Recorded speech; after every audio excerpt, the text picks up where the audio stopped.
আসসালামু আলাইকুম দর্শক, স্বাগত জানাচ্ছি বাংলা সংবাদে। শুরুতেই জানিয়ে দিচ্ছি শিরোনাম।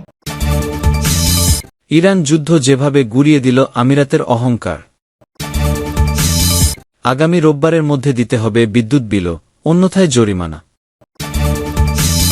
ইরান যুক্তরাষ্ট্র সংঘাত সংযুক্ত আরব আমিরাতের লিটল স্পার্টা বা মধ্যপ্রাচ্যের অজেয় সামরিক শক্তির উচ্চাকাঙ্ক্ষাকে বড় ধরনের ধাক্কা দিয়েছে বলে মনে করা হচ্ছে। গত 2 দশক ধরে একাধারে বন্দর নির্মাণ, বিশ্বজুড়ে প্রভাব বিস্তার, ছায়াযুদ্ধ এবং পরাশক্তিদের সাথে কূটনৈতিক ভারসাম্য বজায় রেখে নিজেদের ভৌগোলিক দুর্বলতা আড়াল করার যে কৌশল আবুধাবি নিয়েছিল, সাম্প্রতিক পরিস্থিতি তার সীমাবদ্ধতা উন্মোচন করেছে। অঞ্চল জুড়ে নিজেদের একটি অপরাজেয় ও শক্তিশালী মিডল পাওয়ার বা মধ্যম শক্তি হিসেবে প্রতিষ্ঠা করতে সংযুক্ত আরব আমিরাতকে লিটল স্পার্টা নামে অভিহিত করা হতো।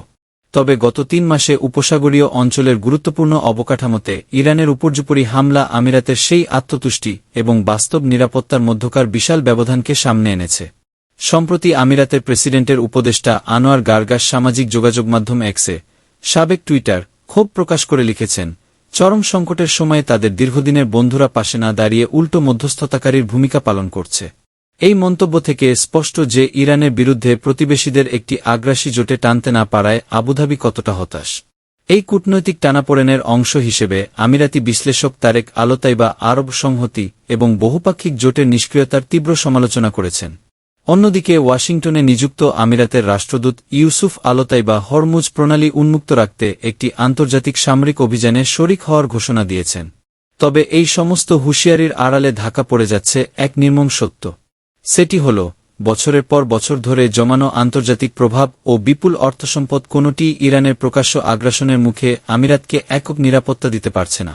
প্রেসিডেন্ট শেখ মোহাম্মদ বিন জায়েদের নেতৃত্বে সংযুক্ত আরব আমিরাত বিশ্ববাণিজ্য, সার্বভৌম তহবিল, লজিস্টিক্স হাব এবং ইয়েমেন থেকে সুদান পর্যন্ত প্রক্সি নেটওয়ার্ক ব্যবহার করে নিজেদের একটি অপ্রতিরোধ রাষ্ট্র হিসেবে তুলে ধরেছিল।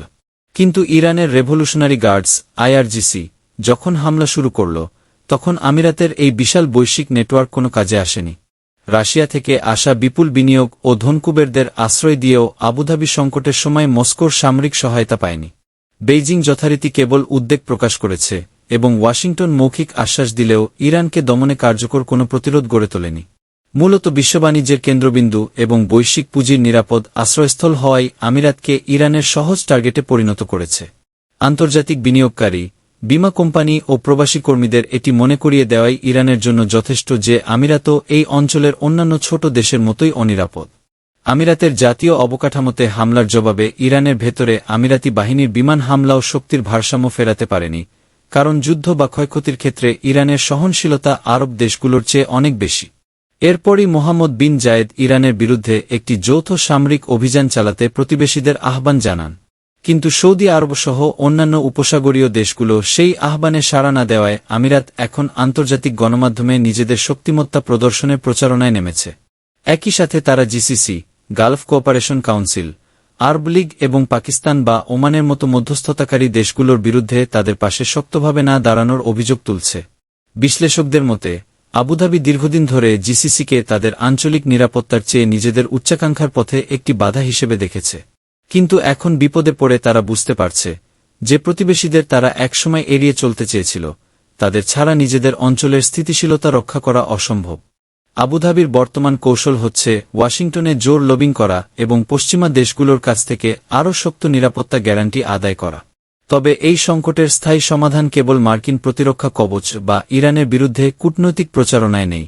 আমিরাতকে এটি মেনে নিতে হবে যে তাদের নিরাপত্তা একভাবে নিশ্চিত করা সম্ভব নয়। সংযুক্ত আরব আমিরাতের নিরাপত্তার একমাত্র পথ হল সৌদি আরব, কাতার, ওমান, কুয়েত এবং বাহরাইনের সাথে একটি সমন্বিত আঞ্চলিক নিরাপত্তা বলয় গড়ে তোলা। ওমান, কাতার বা পাকিস্তানের মধ্যস্থতার প্রচেষ্টাকে বিশ্বাসঘাতকতা না ভেবে এটিকে দায়িত্বের বণ্টন হিসেবে দেখতে হবে। একই সাথে সৌদি আরবের দূরদর্শিতা ও সাবধানতাকে দুর্বলতা না ভেবে তাদের ভৌগোলিক ও জ্বালানি শক্তির গুরুত্বকে স্বীকার করতে হবে। ইসরায়েলের বর্তমান সুবিধাবাদী সামরিক সহযোগিতাও ইরানের ভৌগোলিক নৈকট্যের ঝুঁকি থেকে আমিরাতকে রক্ষা করতে পারবে না। আমিরাতের মূল সমস্যা তাদের মধ্যম শক্তি হওয়ার আকাঙ্ক্ষা নয়, বরং তাদের ধারণা ছিল এই সক্রিয়তা দিয়ে নিজেদের ভৌগোলিক দুর্বলতাকে মুছে ফেলা সম্ভব। লিটল স্পার্টা একা দাঁড়িয়ে নিজেকে সুরক্ষিত রাখতে পারবে, এই অলীক কল্পনা বাদ দিয়ে সব উপসাগরীয় দেশকে একসাথে নিয়ে আঞ্চলিক নিরাপত্তা সংকট মোকাবিলা করাই হবে আমিরাতের জন্য সবচেয়ে বাস্তবসম্মত পদক্ষেপ। শনিবার সরকারি অফিস ও ব্যাংক খোলা থাকায় গ্রাহকদের নির্ধারিত সময়ের মধ্যে বিদ্যুৎ বিল পরিশোধের আহ্বান জানিয়েছে পল্লী বিদ্যুৎ সমিতি -4। শুক্রবার 22 মে এক বার্তায় এ তথ্য জানানো হয়।